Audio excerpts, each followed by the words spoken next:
Shake hands ఇవ్వడం వల్ల ఇలా ఏమైనా చేయడం వల్ల స్కిన్ ఎలర్జీస్ అంటే స్ప్రెడ్ అయ్యే ఛాన్సెస్ ఉన్నాయా? షేక్ హ్యాండ్ వలన ఒక చర్మ వ్యాధి ఒకటే కాదు, మిగతా వైరసెస్ కూడా వ్యాపిస్తాయి. అది మనం ఇంతకుముందు కోవిడ్ టైంలో చూసినాము.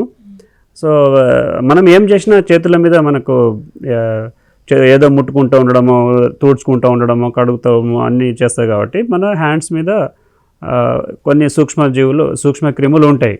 సో వైరస్ ఉంటుంది, లేదా ఫంగస్, వేరే ఇన్ఫెక్షన్స్ ఉంటాయి అన్నమాట.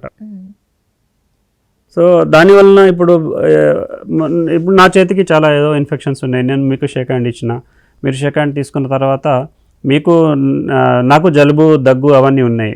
సో నా చేతి మీద వైరస్ ఉండొచ్చు. మీరు షేక్ హ్యాండ్ ఇచ్చినప్పుడు మీకు షేక్ హ్యాండ్ మీ చేతుల మీదకి ట్రాన్స్ఫర్ అవుతుంది. ఆ తర్వాత మీరు నోట్లో దగ్గర మూతి తుడుచుకోవడం కానీ, ముక్కుల దగ్గరికి చేతులు గిచ్చుకోవడం చేస్తూ ఉంటారు.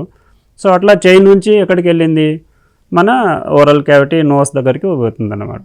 ఈ విధంగా అది ట్రాన్స్మిట్ ఒక దగ్గర నుంచి ఇంకో చోటకి, ఒక వ్యక్తి నుంచి ఇంకో వ్యక్తికి మైక్రో ఆర్గానిజమ్స్ అనేవి ట్రాన్స్మిట్ అవుతుంటాయి. సో ఇలా ఈ వైరల్ ఇన్ఫెక్షన్స్ వస్తుంటుంది ఒకటి. తర్వాత ఇంకా దగ్గరగా క్లోజ్ కాంటాక్ట్లో ఉండే వాళ్ళకి యూజువల్లీ హాస్టల్లో పిల్లలకు చూస్తుంటాము, స్కేబీస్ అంటారు, గజ్జి. అది హాస్టల్ పిల్లలకి ఒకరి నుంచి ఒకరికి వస్తుంటుంది. క్లోజ్ కాంటాక్ట్, రెగ్యులర్గా క్లోజ్ కాంటాక్ట్ ఉండే వాళ్ళకి స్కేబీస్గా ఎక్కువ వస్తుంది. ఇంకా ఫంగస్ కూడా వస్తుంది, బట్ తక్కువ వస్తుంది. స్కేబీస్ అయితే ఈజీగా క్యాచ్ అవుతుంటుంది.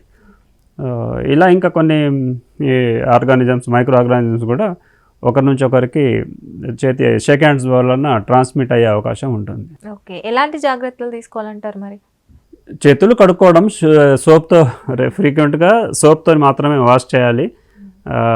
తర్వాత చేతులు ఎక్కడ పడతాయి అంటే అన్హైజీన్ అంటే కంటామినేటెడ్ ప్లేస్లో ముట్టుకోకుండా ఉండడము. ఏదన్నా వ్యక్తికి ఇన్ఫెక్షన్ ఉంది అనుకుంటే ఆ వ్యక్తికి షేక్ హ్యాండ్ ఇవ్వకుండా, మనం చేసినాం కదా అప్పుడు నమస్తే పెట్టేటోళ్ళం షేక్ హ్యాండ్ బదులు, అలాంటి జాగ్రత్తలు తీసుకోవడము చూసుకోవాలి.